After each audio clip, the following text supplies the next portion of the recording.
अब सवाल शामिल करेंगे आपके मुल्तान से हारिस अजहर, क्या जानना चाहते हैं? आप सेठी साहब क्या नहीं समझते कि वो जो डैम हमारे यहाँ कालाबाग का बना और वो सियासत की नजर हुआ कंट्रोवर्शियल बना, तो instead of wasting our time on the controversial and compromise things, तो यानी हम वाटर रिजर्वायर्स की तरफ जाते हैं छोटे छोटे, ताकि हम अपने पानी को स्टोर कर सकें और लेटर ऑन जब हमें जरूरत पड़ती है और बारिशें नहीं हो रही हैं या कोई चीज नहीं हो रही है, तो हम इसी पानी को इस्तेमाल कर सकते हैं अपनी जमीनों को सैराब करने के लिए। हाँ जी, ये सवाल है रेजर्वॉयर्स, डैम्स। अभी एक डिबेट भी चल रही है। एक साहब हैं, वो कह रहे हैं कि हमें डैम्स की और रेजर्वॉयर्स की ज़रूरत नहीं है, क्योंकि पानी बहुत है हमारे पास और सिस्टम की ज़रूरत है। सब सॉइल के अंदर पानी है और उसको निकालने की ज़रूरत है, और उसके साथ इरिगेशन की ज़रूरत है। हमें फिक्र की ज़रूरत नहीं है, पानी बहुत है हमारे पास, सिर्फ उसको निकालने की ज़रूरत है, और उसके लिए टेक्नोलॉजी भी अवेलेबल है। अच्छा, एक तरफ तो ये बात चल रही है कि रिवर बेड के साथ जो एरिया है वहाँ एक्वाफायर, वो पानी जो है तो मिल वहाँ है पानी, वहाँ से पानी निकाला जाए और कैनाल्स के जरिए दिया जाए। और हमें रिजर्वायर्स की जरूरत नहीं है, रिजर्वायर जमीन के नीचे है, वो ऑलरेडी है, उनको टैप करना है। अच्छा, दूसरी तरफ दुनिया इस वक्त कहाँ जा रही है? जाहिर है कि ये सिर्फ हमारे रिवर्स के साथ तो नहीं है, हर जगह पे फिर ऐसे ही है कि रिजर्वायर्स हैं पानी के underneath the river bed and in the surrounding areas, क्योंकि वो सीप करके पानी जो है वहाँ है। तो वाई इज इट, क्यों दुनिया जो है वो ये टेक्नोलॉजी इस्तेमाल करके क्यों नहीं निकालती, क्यों रिजर्वायर्स और डैम्स बनाती है? फिर चाइना के अंदर 1 लाख से ज्यादा डैम्स हैं।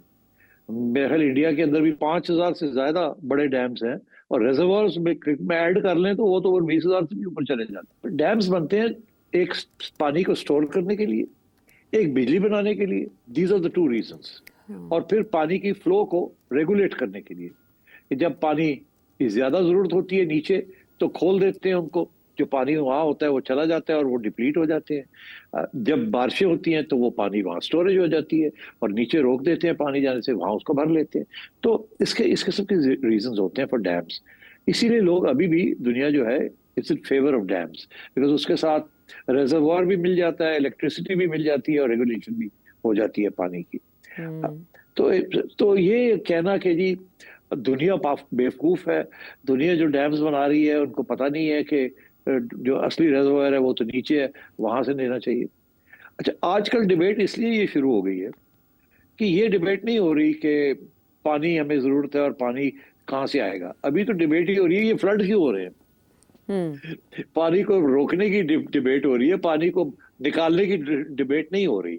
तो ये जो डिस्कशन शुरू हो गई है कि जी वो हमें डैम्स की जरूरत नहीं है, इट्स इररेलेवेंट। ये डिस्कशन, ये वक्त नहीं है इस डिस्कशन का कि आपको डैम्स चाहिए या रिजर्वायर चाहिए कि नहीं। वो तो पानी अगर आपको चाहिए, उसकी जरूरत है ना, तो फिर ये तो उस वक्त बात होती है। आजकल जो बात हो रही है वो ये हो रही है कि जी अगर आपके पास रिजर्वायर्स होते हैं, तो अब खाली हुए हुए होते हैं और ये बारिशें हो रही हैं और पानी पीछे से आ रहे हैं, रेले आ रहे हैं, तो वो रिजर्वायर्स के अंदर पानी स्टोरेज हो जाती। अगर पाकिस्तान के अंदर 20,000 या 10,000 रिजर्वायर्स बन जाए, तो ये सारा पानी जो समुद्र को जा रहा है और जो फ्लडिंग हो रही है, आप वहां स्टोर कर सकते हैं। मैं आज सुन रहा था ख्वाजा आसिफ साहब को जी। मैं तो हंस हंस के मर गया। समझ नहीं आ रही थी ख्वाजा साहब मजाक कर रहे हैं या संजीदगी के साथ बात कर रहे हैं। वो कह रहे थे कि लोगों को चाहिए, पानी तो बड़ा प्रेशस होता है, अपने घरों में ले जाए इस पानी को और बाल्टियां भर के रख लें और टब्स के अंदर संभाल के रखें इस पानी को। अब पता नहीं, आई डोंट नो। सुना आपने ये? क्राइसिस में अपॉर्चुनिटी बता रहे थे वो। हाँ जी, वो पॉजिटिव पहलू। और लोग मरते पे ने, वो कहते पे ने ਤੁਸੀਂ ਉਹ ਪਾਣੀ ਵੀ ਡੁੱਬਦੇ ਪਏ ਨੇ, ਉਹ ਕਹਿੰਦੇ ਨਹੀਂ ਨਹੀਂ ਤੁਸੀਂ ਡੁੱਬੋ ਨਾ, ਉਹ ਪਾਣੀ ਜਿਹੜਾ ਬਾਲਟੀਆਂ ਭਰ ਕੇ ਨਾ ਘਰ 'ਚ ਰੱਖ ਲਓ। ਉਹ ਘਰ ਜਿਹੜਾ ਉਹ ਡੁੱਬਿਆ ਹੋਇਆ ਉਹਦੇ ਵਿੱਚ ਰੱਖ ਲਓ ਬਾਲਟੀਆਂ पा के। अच्छा, आई थिंक, पता नहीं, मेरा ख्याल है शायद मजाक कर रहे थे, मगर ये वक्त नहीं है मजाक करने का और इस किस्म की बात करने का। बड़ी बेदर्दी और लगता है कि कंप्लीटली ओब्लिवियस कि जी जो दुख है आवाम का। तो अच्छा, बहरहाल ये सियासतदानों का हम क्या कह सकते हैं, फजूल बातें भी बड़ी कर जाते हैं। अच्छा, अब बात यह है कि इस वक्त इशू ये है कि अगर आपके पास डैम्स होते तो आप रेगुलेट कर सकते थे पानी की फ्लो को। मगर यहाँ प्रॉब्लम क्या है? प्रॉब्लम ये है कि ये जो 3 दरिया हैं जो इस वक्त फ्लड में हैं, ये आते हैं, ये वो दरिया है अंडर इंडस वाटर ट्रीटी जो इंडिया के पास। जी। इंडिया का इसके ऊपर पूरा हक है कि वो जो मर्जी चाहे अपना पानी जितना चाहे रोक ले। हम तो हमेशा उसको कहते थे कि थोड़ा बहुत पानी आने दिया करें, मगर वो ये अंडर द ट्रीटी उनका हक है। तो वो अब उनके पास सारे रिजर्वर भर गए उनके, वहां भी फ्लडिंग शुरू हो गई है, उन्होंने अपनी फ्लडिंग रोकने के लिए पानी खोल दिया, वो उनका हक है। It's not a big deal. और साथ आपको बता दिया कि जी हम नहीं रोक सकते, वो आ रहा है पानी, आप देख लें। तो बात यह है कि अगर हमारे पास रिजर्वर्स होते तो ये जो पानी, इन दरियाओं का पानी जो है, ये ड्यूरिंग फ्लड सीजन वो सारे रिजर्वर्स हमारे भर जाते एंड सारा साल हमें वहां से पानी मिलता। जहां तक ये कालाबाग डैम की जो बात हो रही है, कालाबाग डैम तो इंडस रिवर के ऊपर है, हमें वहां कोई इतने प्रॉब्लम्स नहीं। हमारे जो पहले भी डैम्स हैं they are sufficient for what we need. Problem क्या हुआ है विद मंगला एंड सेतरबेला? वो ये हुआ है कि पुराने हो गए ना यार। डैम की जिंदगी होती है 30 साल, उसके बाद मेजर रिपेयर्स की जरूरत पड़ जाती है। हमारे डैम्स जो है वो सिल्ट हो गए। अगर उनकी गहराई 100 फुट थी तो अब उनकी गहराई सिर्फ 40 फुट रह गई है या 50 फुट रह गई है। और वो वहां नीचे उनका जो सिल्टिंग हो गई है वहां, जैसे कैनाल्स भी नहीं होती है आपकी जी। कि वो हर साल या 2 साल वो पूरा एक एजेंडा होता है कि जी कैनाल्स को पानी बंद करके और रेत जो है उसको निकाला जाए। हाँ, सफाई। तो डैम्स की भी जरूरत पड़ जाती है, मगर वो काफी बड़ा प्रोसेस होता है और वो हर साल नहीं किया जा सकता, बिकॉज डैम के अंदर सारा वक्त पानी होता है और वो पानी आप सारा वक्त आपको जरूरत होती है उस पानी की। तो वहीं से आप पानी लेते हैं अपनी कैनाल्स के लिए। तो मेरा ख्याल है कि प्रॉब्लम ये हुआ है कि वो दोनों डैम्स पुराने हो गए ना। मंगला तो 60s में बना था। अच्छा, तो और जो कालाबाग है वो उसका तल्लुक इन फ्लड्स के साथ नहीं है। इंडस जो है वो मैनेज हो रहा है। अभी ये प्रॉब्लम आया है इन 3 दरियाओं का, तो इसलिए ये डिबेट जो है it's meaningless at this time कि जी वो एक्वाफायर जो है नीचे जो पानी है उसको कैसे लिया जाए। हाँ, लिया जा सकता है, फिर उसके लिए कैनाल्स और आपको बनानी पड़ेगी, बना लें।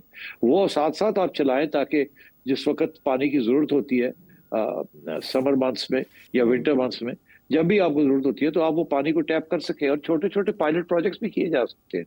मगर यहाँ तो हाल ये है आशा के बादशाह डैम जो बेनजीर मोहतरमा के जमाने की हम सुन रहे हैं, वो बड़ी कीम थी बादशाह के ऊपर। हमेशा बात करती थी कि बादशाह बनाना है, बादशाह बनाना है, मगर वो दिन रात का दिन 30-35 साल हो गए बादशाह नहीं बना। पता नहीं इसके ऊपर तो साकिब निसार ने पता नहीं कितने पैसे भी इकट्ठे कर लिए थे इमरान खान ने ड्रामा करके कि जरा हम बादशाह डैम बना रहे हैं हमने, सब ड्रामा, सब झूठ फरेब। पता नहीं कितने साल और लगेंगे और कॉस्ट्स कहाँ के कहाँ पहुंच गए। अब कहते हैं 30 में जाके होगा। शुरू होता है $8 बिलियन का प्रोजेक्ट और बन जाता है 20 का, बिकॉज डिलेज होती हैं और कॉस्ट्स कीप राइजिंग। तो Pakistan has never been serious about this. उसकी वजह ये भी पूछ लीजिए। हमारे यहाँ जो पॉलिटिक्स है ना, वो है पॉलिटिक्स ऑफ 3 years और 2 years। जो हुकूमत से सिविलियन हुकूमत आती है वो कहती है अब तो 2 साल है, तीसरे साल हम निकाले जाएंगे और कोई लंबे चौड़े सोचने की जरूरत नहीं है। डैम बनाने जाएंगे, सारे पैसे डैम पे लग जाएंगे, डैम 10 साल लगेंगे बनने में और बीच में से हमारी छुट्टी हो जाएगी और लोग कहेंगे आपने किया क्या। तो वो हमेशा शॉर्ट टर्म पे जाते हैं। आप देखिए ना, मरीम बीबी जो भी इकदाम कर रही हैं, शॉर्ट टर्म इकदाम कर रही हैं, लैपटॉप्स दे रही हैं, ये कर रही है, वो कर रही है, जो स्कीमें बना रही हैं वो शॉर्ट टर्म स्कीमें हैं। जल्दी जल्दी हो जाए, कुछ नजर आ जाए कि लोगों को कुछ मिल गया है। लॉन्ग टर्म तो एक प्लानिंग के तहत होती है। अच्छा, अब फौजी जब आते हैं तो 10-10 साल रह जाते हैं, मगर अब जब अयूब खान आए तो उन्होंने एक डैम बना दिया। मुशर्रफ साहब, इनके पास बड़ा मौका था, इन्होंने कुछ नहीं किया। ज़ियाउल हक ने कुछ नहीं किया। तो मतलब है वो 10-10 साल रह गए। हो सकता है उनका ख्याल था कि पता नहीं 10 साल रहेंगे कि नहीं रहेंगे, तो कि ये डैम शैम क्या बनाने हैं। एक तो वो इस्लामाइजेशन में अपने आप को लेजिटिमाइज करने के लिए उधर शुरू हो गए, और दूसरे साहब जो थे वो उन्होंने सोचा इंडिया के साथ ही कोई बातचीत चला लेते हैं एंड सो ऑन। तो बात यह है कि कोई लॉन्ग टर्म प्लानिंग नहीं है हमारे यहाँ, कोई इंस्टीट्यूशनल प्लानिंग नहीं है। एक गवर्नमेंट आती है सिविलियन, वो एक नया प्रोजेक्ट शुरू करती है, अगली आती है उसको रोक देती है, वो कहती है नहीं ये ठीक नहीं। यहाँ तक तो बेनजीर इनकम सपोर्ट प्रोग्राम के ऊपर लड़ाई झगड़े शुरू हो गए थे कि इसका नाम चेंज कर दे जी, इमरान खान ने आया इसका नाम चेंज कर दे। वो नून लीग वाले आए, उनका नाम चेंज कर दे, ये बेनजीर के नाम पे क्यों है। फिर सोचा कि नहीं रहने दे लो, अब अलायंस भी हो गया, छोड़े। तो यहाँ तो ये हालात है हमारे। कोई स्टेबिलिटी हो मुल्क के अंदर कोई कंटिन्यूटी हो, कोई लॉन्ग टर्म प्लानिंग हो, कोई मलकियत ले, नेशनल लेवल पे मलकियत लें कुछ प्रोजेक्ट्स की कि जी अगली हुकूमत भी जो भी आएगी ये कॉन्स्टिट्यूशनली जरूरी है कि इसको खत्म करना है। ये बातें पार्लियामेंट के अंदर होनी चाहिए कि जी ये अपने एक प्रोजेक्ट शुरू कर रहे हैं, सारा मुल्क वी आर ऑन बोर्ड, अगली हुकूमत जिसकी भी आएगी इसको कॉन्स्टिट्यूशनल अमेंडमेंट के जरिए डाल दिया जाए कि ये इसको छेड़ेंगे नहीं, एंड सो ये तो करते कोई नहीं। तो मेरा ख्याल है ये this is the part of the problem. लोग पूछते हैं डैम्स क्यों नहीं बने, ये क्यों नहीं हुआ, वो क्यों नहीं हुआ। यहाँ जो हुकूमत आती है वो शॉर्ट टर्म इकदाम करती है, लॉन्ग टर्म का तो सोचती कोई नहीं है। और जो तारीख हमें यही बताती है कि कोई सिविलियन गवर्नमेंट जो है वो मर के 5 साल काटती है और आखिरी 2 साल जो है उसकी काफी उसको पिटाई हो रही होती है, कभी इधर से कभी उधर से, और लोग कह रहे होते हैं निकालो इसको, साजिश करके निकालो जी, और वो बेचारी अपने पाँव पे नहीं खड़ी हो सकती। तो उसने लॉन्ग टर्म क्या सोचना है उसने। तो ये इस किस्म की प्रॉब्लम्स हैं हमारे पास।